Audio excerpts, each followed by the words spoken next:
అహంకారం వర్సెస్ మానవతావాదం. నాగర్ కర్నూల్ బరిలో ఆసక్తి పోరు. నెట్టింట వైరల్ అవుతున్న వీడియో ఇది ఆర్ఎస్ ప్రవీణ్ కుమారు, మల్లు రవి వీళ్ళిద్దరికి సంబంధించి వీళ్ళిద్దరి అహంకారం అని మల్లు రవికి ఉన్నదట, మానవతావాదము ఆర్ఎస్ ప్రవీణ్ కుమార్ అట. ప్రస్తుతం ఈ వీడియోలు ఈ సోషల్ మీడియాలో వైరల్ అవుతున్నాయి.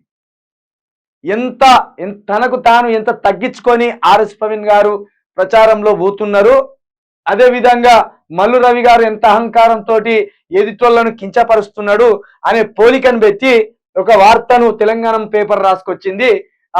చాలా మృదు స్వభావి మానవతావాది ఆర్ఎస్ ప్రవీణ్ కుమార్ గారు అనేది ఇక్కడ చెప్పదలుచుకున్నారు.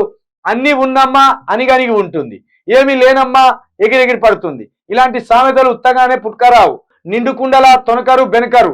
సమాజం పట్ల ఎంతో గౌరవంతో, తోటివారి పట్ల సమభావంతో జీవితాలను గడుపుతుంటారు. కానీ కొంతమంది మాత్రం చప్పుడు ఎక్కువ పని తక్కువ అన్నట్టుంటారు. రాజకీయాల కోసం అతి చేస్తుంటారు. లేని దాన్ని పైకి చూపిస్తూ పని కానిస్తుంటారు.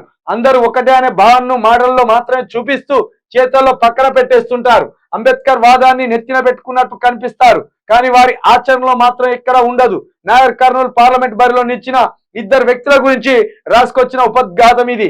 అందులో ఒకరు బీఆర్ఎస్ అభ్యర్థి ఆర్ఎస్పీ, మరొకరు కాంగ్రెస్ అభ్యర్థి మల్లు రవి. మల్లు రవికి అహంకారం ఎక్కువని, పైకి ఏదో సమానత్వం పాటించిన సమానత్వం లేనట్టు ఉంటది అనేది ఈ వార్తా సమావేశం. నేను మరీ చెప్తున్నా, ఇక్కడ మల్లు రవి కంటే నికార్సైన ఫైటరు ఆర్ఎస్ ప్రవీణ్ కుమార్. నాగర్ కర్నూల్ ప్రజలు మోసపోయి మల్లు రవికి ఓటేయకండి, ఆర్ఎస్ ప్రవీణ్ గారికే ఓటేయండి. ఆర్ఎస్ ప్రవీణ్ గారిని గెలిపించుకుంటేనే ఒక ఫైటర్ ని పార్లమెంటుకు పంపించినట్టు. ఫైటర్ ని పార్లమెంటుకు పంపిస్తారా, అహంకారిని పార్లమెంటుకు పంపిస్తారా, మీరే ఆలోచించుకోరు.